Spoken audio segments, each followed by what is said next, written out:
The effects of the NAR settlement agreement is taking place August 17th.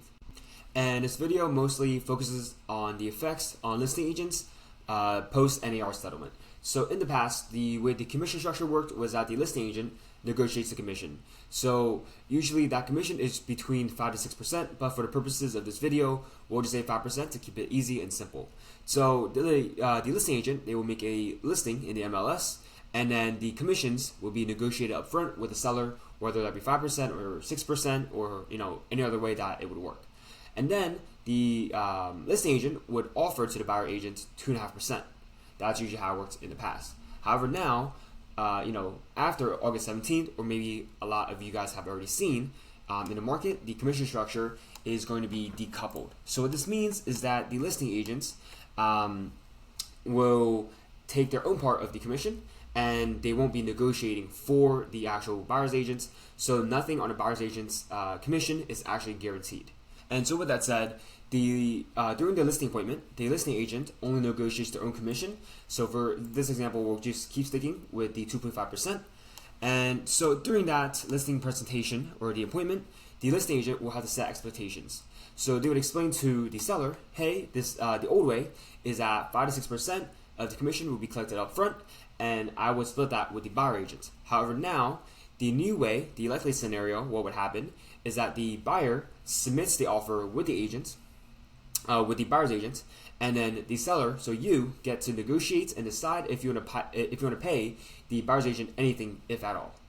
But this is something that you would probably say to the seller, is that if the buyer agent brings along a great buyer with a great offer, and so what that means is that a lot of times it will make a lot of sense to negotiate their commission. So whether that be 2.5% goes to the buyer's agent, or the 1.5%, or just a flat fee, for example, $5,000.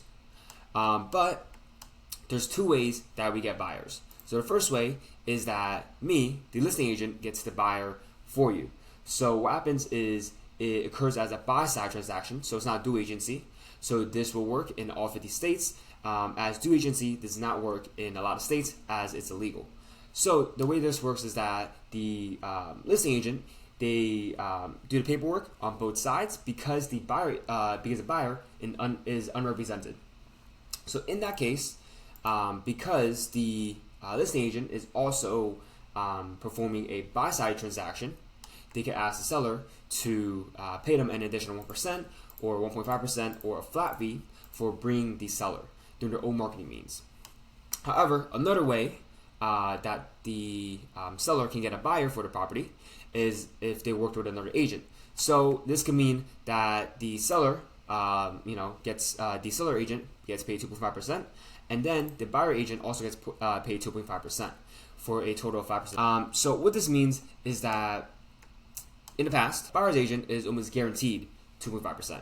However, now this is decoupled, meaning that the buyer's agent is not guaranteed anything, but the seller's agent is, and that it is not up to the seller to decide and negotiate whether or not they will pay the buyer's agent at all. After speaking with industry sources and other real estate agents, the conclusion is that buyer's agents are still valued, their skills and expertise is still needed, and so what that means is that they will still be compensated, but the only difference is that now it's decoupled, like I said before. The negotiation process will occur for whether the seller will pay the buyer's agent, if any at all, and what that would be. So like I said before, whether that be 2.5% or 1.5% or it's a flat fee.